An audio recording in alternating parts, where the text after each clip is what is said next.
बचर साहब, आपने मज़ामत भी की, फिर मुफाहमत की कोशिश भी की, एहतजाज भी किया, सड़कों पे भी आए, धरने भी दिए, लेकिन हुकूमत जो करना चाह रही है वो कर रही है। अभी जजेस का तकर्रुर भी हो गया। 8 फरवरी को आपने एक जलसा करने की कोशिश की, किया भी जलसा, लेकिन कोई वो इम्प्रेशन या वो दबाव हुकूमत ने नहीं लिया। क्या जो मौजूदा जजेस का तकर्रुर है, आपकी तवक्कुआत अब भी अदलिया से बरकरार हैं कि आपके लिए अगर पानी निकलेगा तो यहीं से निकलेगा?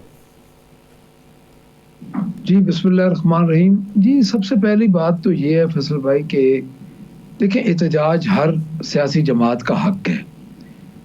अब असर लेना या न लेना, असर होना या न होना, ये वक्ती तौर पे पता नहीं चलता।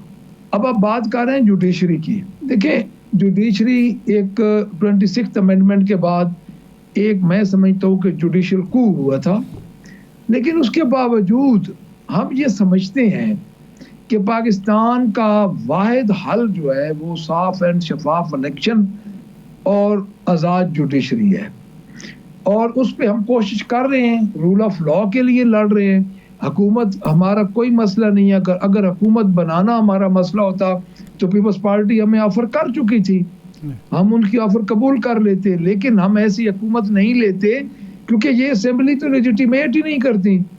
इनका तो आप खुद देख लें, जो इस वक्त फॉर्म 47 से कल पतन की रिपोर्ट आई है, तो आप खुद देख लें कि क्या हालात चल रहे हैं और किस तरह ये दिन ब दिन। और वर्ल्ड बैंक की रिपोर्ट के मुताबिक 7% जो है आपकी महंगाई बढ़ी है, इधर गुर्बत की लकीर के नीचे लोग आए हैं। 1 करोड़ मलिक साहब, हुकूमती आदाद-ओ-शुमार मुख्तलिफ हैं। वो 38 से कहते हैं हम 4% पे ले आए हैं।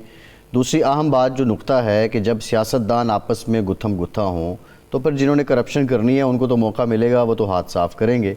ये भी एक सवाल है। आपने मुज़ाकरात की कोशिश की, वो किसी नतीजे पे नहीं पहुँचे। अब ये जो सब कुछ चल रहा है, ये जो अदम इस्तेहकाम है, इसका नुकसान जो पाकिस्तान को हो रहा है, आप समझते हैं कि पीटीआई इससे बिल्कुल बरी-उज़्ज़िम्मा है, आपका कोई इसमें किरदार ही नहीं है? जी, डेफिनेटली पीटीआई बरी-उज़्ज़िम्मा है। मैं उसकी वजह आपको बताऊंगा। आपके जहन में ये जरूर जाएगी कि ये अपनी जमात के लिए कह रहे हैं, और शायद आपके जहन को ये अपील भी बात मेरी न करे जो जो लफ्ज मैंने अभी बोले हैं, बट उसकी एक वजह है। सर, मुझे ये बताया जाए, एक ऐसी जमात जिससे आप मैंडेट छीन लें, जिससे आप निशान उस जमात का छीन लें, जिसके कैंडिडेट्स, प्रपोजर्स, कैंडर, जिसके वर्कर तक, जिसके आम बंदे तक को आप मारने, कत्ल करने से भी आप बाज ना आए, बंदे उसके मारें, उस पर हमले करें, तो क्या वो जिम्मेदार है? वो किधर जाए? जिनके पीछे सब खड़े हैं इस वक्त, उनको सहारा दे के उनकी जगह पे प्रेस कॉन्फ्रेंसेस हो रही हैं और ये कहा जा रहा है कि इधर से भी पैसे आ जाएंगे, इधर से भी इतने अरब आ जाएंगे, तो उसका जिम्मेदार भी पाकिस्तान तहरीक इंसाफ है। सर, ये कहाँ का असूल है, कहाँ का इंसाफ है? एक अंदर बैठा शख्स इनसे नहीं टूट रहा, एक शख्स का बंद बांधने के लिए ये तमाम तर हरबे इस्तेमाल कर रहे हैं। ये जो जुडिशरी वाला ये जो मामला हुआ है, जो खान साहब ने खत लिखा है या अफरीदी साहब को, और उन्होंने उस खत को ऑन किया है, तो आप क्या समझते हैं इसके जिम्मेदार पाकिस्तान तहरीक इंसाफ है, जो कि अपनी दौर के बदतरीन टाइम में से गुजर रही है? इसकी जिम्मेदार सर हुकूमत है। इसकी जिम्मेदार वो हुकूमत है जो मेजॉरिटी खोने के बावजूद आ चुकी है, जो हमारे सरों पे मुसल्लत की गई है, जिसने 26 नवंबर को हमारे निहत्ते लोगों पे गोली चलाई है, जिसने तमाम तर। अच्छा मलिक साहब ये बताएं कि आपने ये सारा कुछ एक चार्जशीट किया है, इस हुकूमत को भी, इस पार्लियामेंट को भी, लेकिन अब सूरत हाल ये है कि एक IMF का डेलीगेशन आता है, वो चीफ जस्टिस ऑफ पाकिस्तान से मुलाकात करता है, अपने तहफ़्फ़ुज़ात पेश करता है। उमर अयूब साहब कहते हैं कि हमें मौका मिला तो हम भी उस वक्त से मिलेंगे, या जुडिशल कमीशन में अगर वो आया तो हम उससे शिकायत लगाएंगे, हम कहेंगे कि जनाब पाकिस्तान में ये हो रहा है, रूल ऑफ लॉ नहीं है, फ़लाँ नहीं है, फ़लाँ नहीं है। पहले आपने IMF की एक केस रुकवाने की कोशिश की, वो इल्ज़ाम आज तक आप पर लगता है। अब ये अगर शिकायत लगाते हैं तो ये एक बैरूनी दुनिया को या किसी बैरूनी इदारों को पाकिस्तान के मामलात में मुदाखलत करने की दावत नहीं होगी? जी सर, जी साहब, बहुत अच्छा क्वेश्चन है। नहीं सर, इसमें ये नहीं है। देखिए, मैं आपको अर्ज करता हूँ, ये बातों को तोड़ मरोड़ के पेश करते, असल में बात ये है कि हमें हालात तो बताने चाहिए ना सर।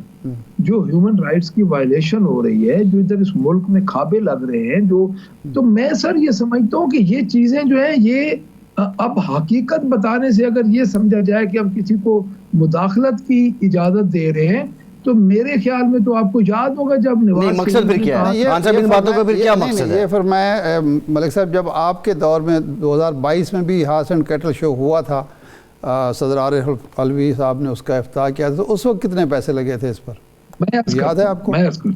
मैं मुझे याद है सर, मुझे पैसों का भी पता है सर। उस वक्त लगा था पूरे पंजाब में हर डिस्ट्रिक्ट को पैसे एलोकेट किए गए थे, और उस वक्त टोटल पंजाब में बशमूल लाहौर के हार्स एंड कैटल शो समेत 67 करोड़ रुपया लगा था जी। 67 करोड़ दिया था। महंगाई कितनी हो गई है मालिक साहब? आप अगर 1.5 अरब लग रहा है, ये एक लाहौर की बात है। लाहौर का तो आप उस वक्त लाहौर का तो मेरा ख्याल है 20-25 करोड़ में लग गया होगा। मैं पूरे पंजाब में जितने हार्स एंड कैटल शो लगे थे उस साल पूरे पंजाब में गेम्स हुई थी और लगे थे पूरे। मैं सर आपको 36 डिस्ट्रिक्ट की बात कर रहा हूँ, अब रिकॉर्ड निकलवा के देख, नॉट ओनली फॉर लाहौर। मेरा जो असल सवाल था वो ये था कि ये जो आप बात करेंगे, उमर अयूब साहब जो बात कर रहे हैं, तो ये बैरूनी इदारों को शिकायत लगाना, ये मुदाखलत की दावत देने के मुतरादिफ नहीं है? नहीं, मेरा नहीं ख्याल इरशाद आरिफ साहब कि ये को मुदाखलत के मुतरादिफ है। अब हालात तो सर उनको बताने ही हैं। अब कल को कोई सदा इनकी गवर्नमेंट तो नहीं रहनी। यानी कि पाकिस्तान की हालत को बदलने के लिए हमें कम से कम कर्जा के साथ ही चलना चाहिए। और दूसरी बात सर और है, देखिए मेरी बात सुनिए, ये सप्लीमेंट्री ग्रांट्स के लिए दोबारा असेंबलीज के इजलास बुला रहे हैं। अच्छा। अगर इनके पास इतनी नालायक टीम है कि जो उस टीम को पता ही नहीं था कि इस प्रोजेक्ट पे 5 रुपए लगने हैं, तो सप्लीमेंट्री ग्रांट का 6 महीने बाद उनको दोबारा 200 अरब रुपए की सप्लीमेंट्री ग्रांट के लिए तो ये इजलास बुलाने जा रहे हैं पंजाब असेंबली का। अच्छा। तो सर इस किस्म के ये खाबे लगाने के लिए बैठे हैं। और इनका मुल्क और इनके दौर में आप खुद देख लें कि जिस तरह के ये अलले तलले और जिन चीज़ों से ये काम चलाते हैं, तो मेरा नहीं ख्याल कि ये कोई मुल्की मुदाखलत इससे साबित होगी। एक हकीकत बताने, नहीं मकसद इसमें क्या, मकसद क्या होगा? IMF क्या करेगा? साहब ये जो आप खाबे लगाने वाली बात कर रहे हैं, इतना बड़ा इल्ज़ाम आपने लगा दिया, ये पीका एक्ट की हुदूद में ज़ुमरे में ना आया, ये ना हो कि आप भी फांसे हमें भी फंसा दें। पीका एक्ट को आपने चैलेंज किया है, क्या तवक्को है? कोई अदालती रिलीफ आपको मिलेगा या हमें मिलेगा? सर जी हमने तो चैलेंज कर दिया है अदालत में, 5 मार्च को लग भी गया है केस। दूसरी बात सर ये है कि पीका एक्ट इन्होंने लगाना ही हमारे लिए, और मैं अगली बात भी आपको बता दूं, वो बना भी हमारे लिए।